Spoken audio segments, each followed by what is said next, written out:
আসসালামু আলাইকুম বন্ধুরা, আশা করি সবাই ভালো আছেন। আমরা কথা বলছি সাপ্লাই চেইন ম্যানেজমেন্ট নিয়ে। আজকে কথা বলবো procurement versus supply chain management. আমরা অনেকেই অনেক সময় প্রকিউরমেন্টটাকে সাপ্লাই চেইন মনে করি। হ্যাঁ, procurement supply chain, but procurement is a part of supply chain management. আমি এখানে যদি একটা এক্সাম্পল দিই, যেমন একটি চেয়ার, যে চেয়ারটাতে আমি বসে আছি, এই চেয়ারটা বানানোর জন্য রড লেগেছে, রেক্সিন লেগেছে, হুইল লেগেছে, কিছু নাট বোল্ট লেগেছে। তাহলে টোটাল চেয়ারটা যদি একটি সাপ্লাই চেইন ম্যানেজমেন্ট হয়, তাহলে এর একটি পার্ট যেমন হুইল, দ্যাট ইজ প্রকিউরমেন্ট।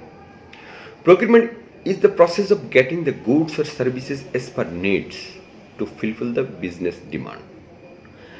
আমি যেমন একটা জামা কিনবো, জামাটা কেন কিনবো? কোনো না কোনো কারণে আমার একটা জামার প্রয়োজন হয়েছে, অর্থাৎ একটা ডিমান্ড ক্রিয়েট হয়েছে। এই ডিমান্ড ক্রিয়েট থেকে কিন্তু সাপ্লাই চেইন ম্যানেজমেন্টের কাজ শুরু হয়ে গিয়েছে। কিন্তু আপনার ডিমান্ড, এই জামাটা কোথায় পাওয়া যাবে বা কোন পার্টিকুলার ব্র্যান্ডের জিনিসটা কিনবে, এগুলি সিলেক্ট করার পর যখন আমি বাজারে গিয়ে টাকা দিয়ে জিনিসটা ক্রয় করবো, দ্যাট ইজ দ্য প্রকিউরমেন্ট। কিন্তু আমার যখন ডিমান্ড ক্রিয়েট হয়েছে, তখন থেকে সাপ্লাই চেইনের কাজ শুরু হয়ে গেছে। ইভেন সাপ্লাই চেইন ম্যানেজমেন্টের কাজটা শেষ হয় একবারে এন্ড ইউজারের ফিডব্যাক পাওয়া পর্যন্ত, যিনি প্রোডাক্টটা ইউজ করবেন।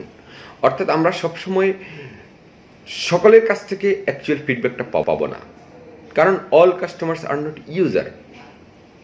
যেমন আমি একটা জামা কিনে আমার কোনো বন্ধুকে গিফট, বাট আমার সেই বন্ধুটা হলো এন্ড ইউজার, যিনি প্রকৃতপক্ষে জামাটি ব্যবহার করেছেন। তার কাছ থেকে জামার কোয়ালিটি সম্পর্কে রিয়েল ফিডব্যাকটা পাওয়া যাবে। The supply chain can be considered the entire chair, while procurement and sourcing are the parts of chair. যে কথাটা একটু আগে বলেছি। So that procurement is the part of supply chain management. আর supply chain management হলো overall একটা process which starts from design or demand and ends the end customer feedback. So প্রকিউরমেন্টের basic জিনিসটা হলো সোর্সিং অ্যান্ড পারচেজিং। আর supply chain management যখন করব, তখন ডিমান্ড থেকে শুরু করে sourcing, purchasing, storage, distribution, even that after use, if there is any wastage goods, dead stock, the disposal of wastage also part of supply chain management. So that আমরা বুঝতে পারলাম supply chain management is a big concern, is a big deal, where procurement is the important part of supply chain management.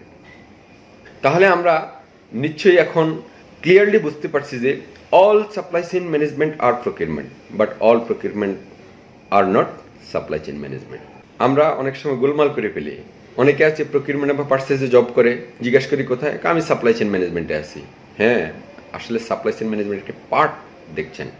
So that যারা প্রকিউরমেন্টে আসেন এবং overall supply chain professional হিসাবে নিজের ক্যারিয়ারকে গঠন করতে চান, they should know the storage and warehouse management, distribution management, logistics management, transportation management.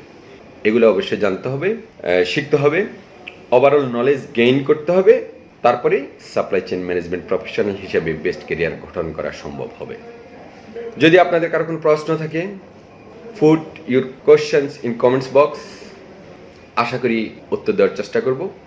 অনেকে অনেক প্রশ্ন করেন, সবার কাছে অনুরোধ, প্রশ্নটা যাতে গঠনমূলক হয় এবং সাপ্লাই চেইন ম্যানেজমেন্ট রিলেটেড হয়।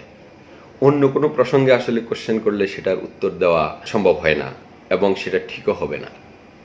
সবাই ভালো থাকবেন। Hope your best life and best career of all my followers and friends. Allah Hafiz.